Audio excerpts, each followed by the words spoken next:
well, can't say I was disappointed because I expected this to suck.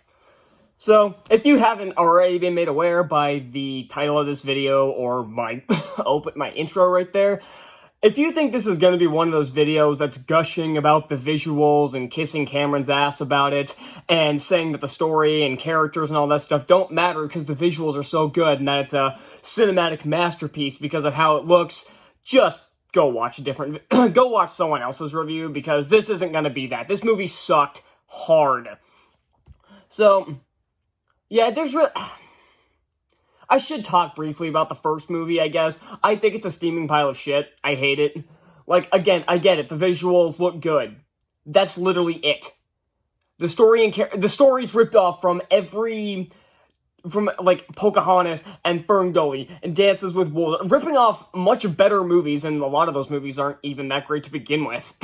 And they're trying to do this whole save the forest message, and I'll get into more, and I'll get to more into this in a second, but James Cameron's not exactly very good at putting a message into his movies.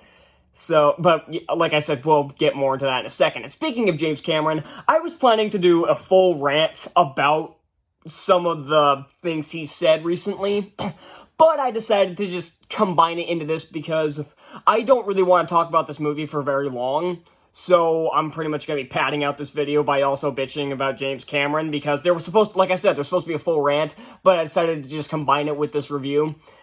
So, yeah, James Cameron has kind of fallen off the wagon nowadays, not just in terms of his films, but in terms of intelligence as well, because, as far as films, it's like, yeah, he made the first two Terminators and he made Aliens. Full disclosure, I've never seen Aliens, but I've seen the first two Terminators and they're good. I don't think they're flawless masterpieces like everyone else does, but I think they're good.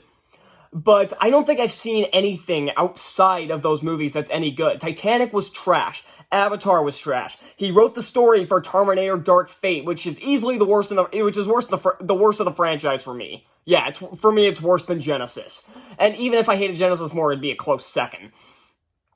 And then he's made this garbage heap. And he's focused way more on the visuals in the past 13 years. He clearly didn't give a shit about this story. But back to Cameron, it's some of the things that he's been saying and posting and shit has been just stupid.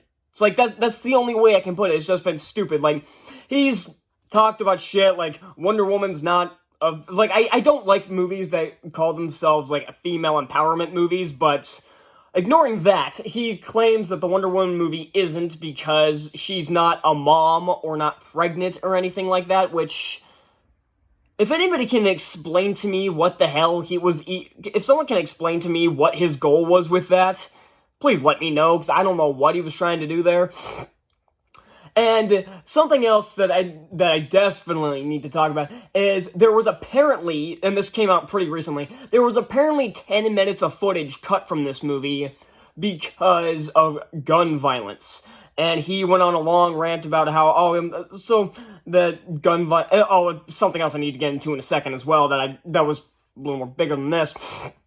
And he's like, I hate how guns are fetishized and everything, and I hate how I did it in Terminator 2 and everything, and it's like, it needs to be more sensitive. It's like, oh my god, he's turned into a fucking, this guy who gave us Terminator 2 is turned into a fucking pussy. So, and then he also talked about how testosterone is a toxin that men need to expense from their body, or however you put it. It's like, again, the guy who made Terminator 2 is gonna tell us this? Ugh. So we've established now he's a moron, he's a cuck, he's a pussy. What else can I add? Oh yeah, he's also a douchebag. Because recently he decided to bash Marvel for their Thanos visual effects by trying to prop his own movie, saying, it's not even close, mine are so much better. While Marvel, and again, that's nothing new. Filmmakers have been trying to trash Marvel to prop up their own movies for the past few years. The guy who directed Dune did it. Martin Scorsese's been doing it. What's the guy's name? Tarantino's been doing it, so it's like, that's nothing new. But he did it while Marvel was also promoting his movie to help it gain a wider audience. Yeah, if I were Marvel, I would have immediately deleted that post and maybe have encouraged people to not watch it, because that's just fucking, ugh. Yeah, yeah, enough about James Cameron being a douche and a pussy and all this other stuff. Let's talk about the movie itself, and it's pretty bad. Nothing in this movie makes any sense, and it's a beat-by-beat remake of the first movie. There's no, other than this new tribe, which we'll get into in a second, nothing new is added. It's the same story. The asshole humans come over to try to take over and destroy their land, and they move to this other colony, leaving their own for dead, apparently. They just say, oh, we can't stay here. It's like, why not? You seem to have kicked these people's asses pretty easily in the first movie. Why do you suddenly have to leave? And it's not like they bring the rest of the village with them, or tribe, or what do you want to call them. They don't bring the rest of them with them.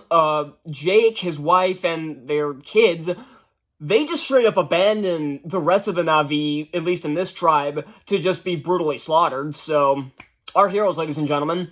And then they go to this tribe that mostly lives in the water, and they have to learn everything that Jake learned in the first movie. How to work with the animals, how to ride the animals, how the stupid hair things work.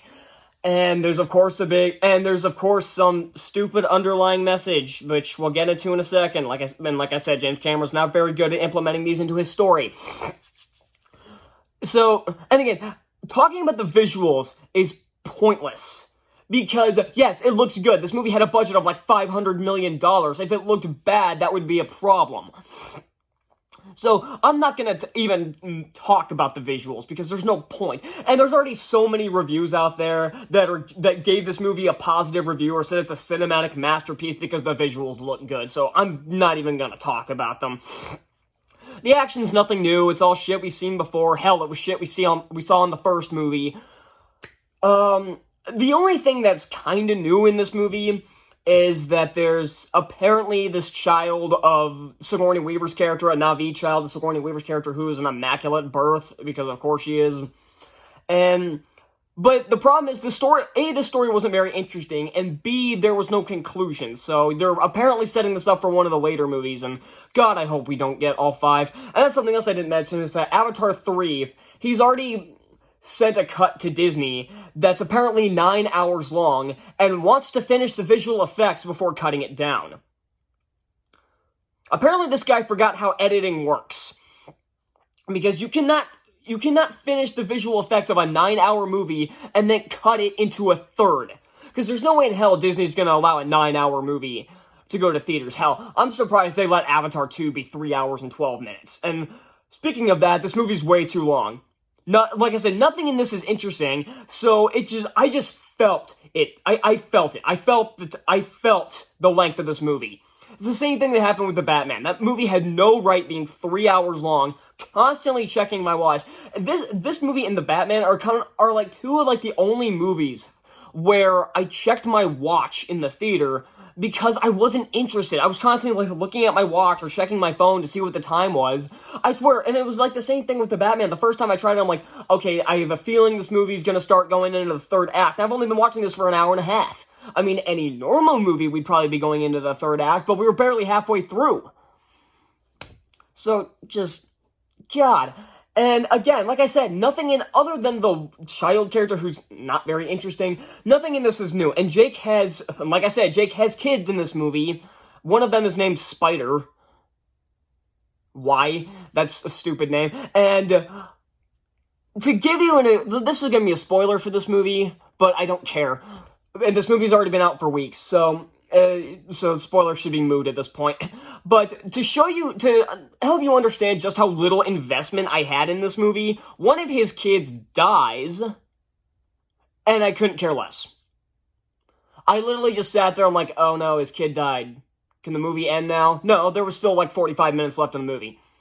And I forgot Stephen Lang is somehow back, because we didn't get enough of an over-the-top villain in the first movie. No, they downloaded his memories into some memory bank, whatever the fuck it was, and put him into the body of a Na'vi. And then there's another general in this movie who's essentially the same character, even down to the point where one of the most laughable moments in the first movie was him just drinking the coffee while they were violently destroying the Navi's village, because that's one of the oldest cliches in film. Apparently, James Cameron decided to shove every cliche he could into these movies. I have a feeling he Googled every cliche in cinematic history and shoved it into these movies. Spent 13 years working on the technology to make this movie and didn't really need to, but probably wrote the script while sitting on the toilet. So, yeah, back to my point. Yeah, they do that twice in this. The new general guy has one, and even the Navi Stephen Lang does that. It's like, that's one of the oldest and most laughably stupid cliches I've ever seen in my life. And again, the visuals didn't interest me because, oh yeah, they look good. It's like, if this movie was made maybe a third of the budget and looked like this, maybe I would be praising the visual effects more. But considering this movie was in development for 13 years and has a budget of like $250 million or like $500 million or however much they spent on this, I'm assuming that's what it was because apparently it needs to break $2 billion to break even. I don't see it happening. It's already broken $1 billion, but I don't see it breaking 2. It would need some pretty strong legs to do it, and I don't see it happening. But I digress. They spent $500 million or something in this movie, so I have no reason to praise these effects, unlike everybody else. It's like every TV spot I see where it has critic reviews, pretty much every single one of them is talking about the visual effects. Not a single one mentions the story or the characters or anything, because the story and characters in this movie are bullshit. And this is something I have a problem with double standards in Hollywood. I've talked about this before, but this is entirely different because now people will bitch and moan about any superhero movie. They say, oh, it has good effects, big whoop, but the story and characters might be not as strong as one of the best comic book movies like the Avengers movies or something, or the Guardians of the Galaxy movies or anything like that. So they automatically write the movie off as hot garbage because it's not breaking new ground. Yet it has good visual effects, but if the story and characters don't break new ground, people immediately call it crap. This movie, sure, breaks new ground with visual effects, but that doesn't mean anything. It doesn't even really break new ground. All it did was spend $500 million to make this movie as big as possible when they didn't really need to. But the story and characters are something we've seen countless fucking times, yet people are willing to give that a pass now? I will never understand how I don't understand how people keep getting away with these double standards. I will never understand it, and I will never have those kinds of double standards. So, that's all I got for this. I don't want to talk about this fucking movie anymore. I never want to talk about a James Cameron movie ever again, unless I'm doing a Cinematic Disasters, which you can expect one for James Cameron coming up soon, but the next one is I've been working on the newest one for a while, because I'm planning for it to be an editorial, and it's a Broadway movie, like I said in my last Cinematic Disasters. But expect the one after that to be either Avatar or Titanic or maybe Terminator Dark Fate, who knows. But yeah, I'm giving this movie an F because James Cameron didn't care, so why the fuck should I? So thank you so much for watching. I've got more reviews to catch up on for the end of the year before I do my ranking. So yeah, I guess I'll see you then. Bye.